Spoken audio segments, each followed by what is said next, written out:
Today we're going to be talking about performing kipping handstand push-ups.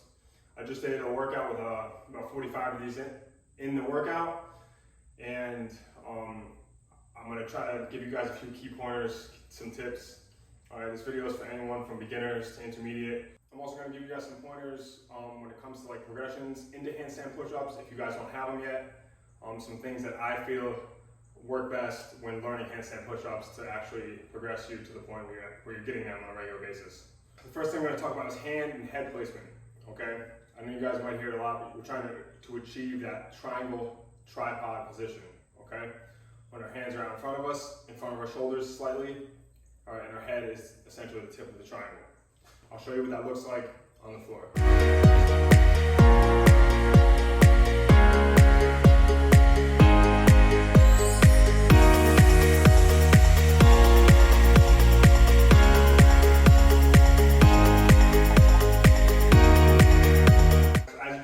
My hands are slightly in front of my head at the bottom of the pressing position, similar to if we would be holding a barbell in front of us in the rack position and pressing up overhead.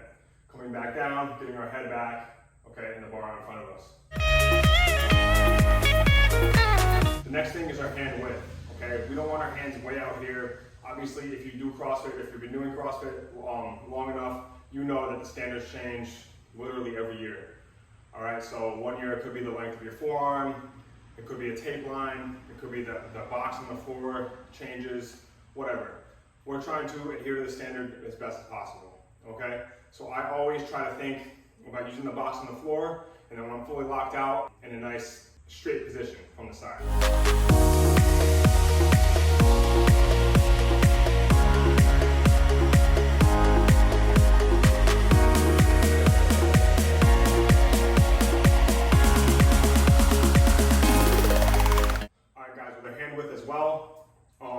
We don't want too much space from the wall to our hands, okay? So with that, you have to find what's comfortable for you. My best advice for this is to maybe film yourself from the side and see how far you can keep your hands off the wall and still maintain that straight line, all right, from your feet to your knees, to your hips, to your shoulders, through your hands, when you're fully locked out in the handstand, all right? We tend to see sometimes people having a huge arc in their back when they're pressed up. All right, we want to eliminate that as much as possible. So if some of us are beginners and you're not really comfortable yet upside down, one thing I always try to start with is the headstand. And I still use this as a progression to warm up in the beginning because I like to roll my neck out. You know, I like to just warm up the muscles that I'm going to be using in my neck, in my back, and my shoulders and stuff by getting upside down into a headstand. So for starters, when you're a beginner, and even when I'm warming up, I like to get down kind of on all fours. Get down into like a sprinter stance, okay? With my head on the mat and my feet in a staggered position. Like so. All right, hands down as well. All right, from here, I'm gonna take that back foot and try to kick it up onto the wall. Keep my head on the mat, all right, trying to brace. You'll know if you're too far away from the wall because you'll probably topple over. All right, so I like to make sure that when I kick up, my butt can touch the wall. I can kind of balance on my head and my hands safely. All right, so it'll look like this.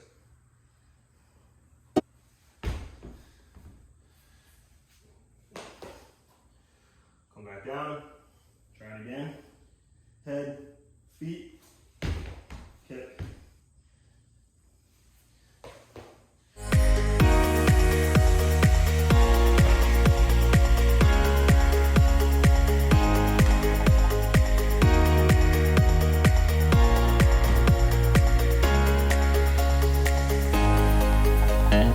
Experienced athletes out there, we're just gonna kick right up into the handstand, okay? And I like to always think about, like, imagine you're a gymnast, right? You don't wanna just lazily kick up into a handstand and not get in a good position, okay? Every single time when I kick up, I set up, it might be a little faster in full speed, but I set up, hands overhead, hands onto the mat, and then kick up. Okay, fully locked out. Try it again.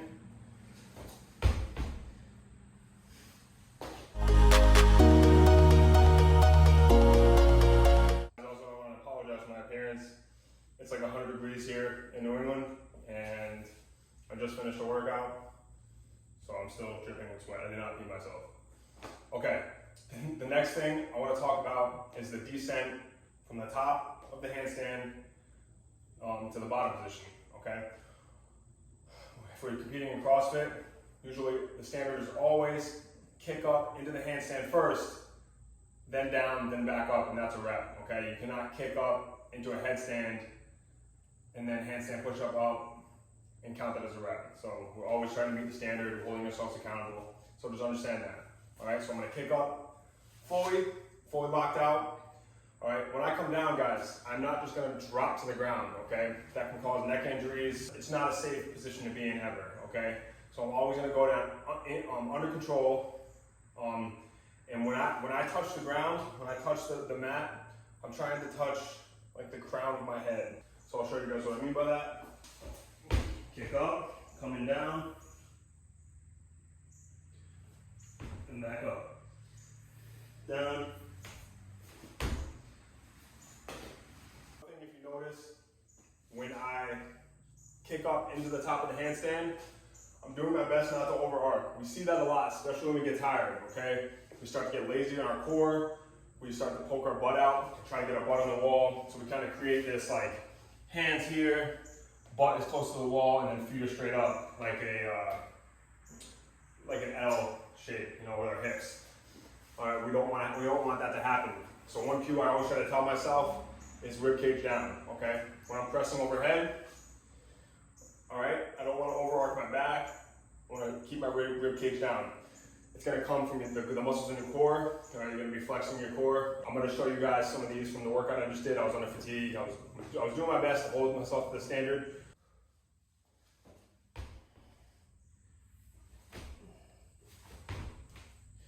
All right, this is a bad rep. All right, my glutes are not engaged. My core is not braced. I have a huge arc, okay? I'm gonna squeeze my glutes, rib cage down, and tighten up. Next thing we're gonna talk about is the actual kipping motion from the bottom position all the way up, okay? What I like to think about is the handstand push-up is very similar to the thruster, okay? Where the thruster is a squat and press, the handstand push-up is essentially the same thing, just inverted, okay? So when I'm upside down, I kick up, head to the mat, butt in the wall. I like to bring my knees towards my stomach, okay, towards my chest, all right, in a nice squatting position. And then from here, I'm driving my heels up aggressively towards the ceiling while pressing at the same time, okay? I'm in this position here, and I'm driving. Back down, squatting position.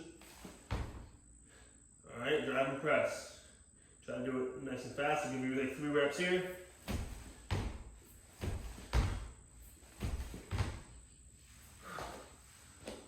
Okay, and you want to time it right. I suggest filming yourself and checking yourself out. If you don't time it right and you kick too early and you don't press, you'll feel yourself like strict pressing all the way up. Last thing we're going to talk about is the completion of the reps, okay? We want to always get good reps, hold ourselves to the standards. We don't want to kick down too early or potentially get no reps because, you know, if we compete and ever film ourselves and have to send it in or submit videos, we don't want to get penalized, okay? So at the top of every rep, I try to fully lock out completely. All right, keep a nice straight line all the way from my shoulders, arms, shoulders, hips, knees, and ankles. We never know if there's going to be a line there, so I always try to train myself to point my toes towards the ground, okay? So it's dorsiflexion, if you guys understand what that means, okay? So the top of the rep, basically my heels are going to be the highest thing on the wall, just in case if there's ever a line standard that we have to adhere to. And then once I complete the rep, then I'm full extending, and then I can kick down and finish my set, or be done with my set. You can still do this fast. I'm going to show you in the video I just the workout I just completed, but always try to do your best to adhere to the standard.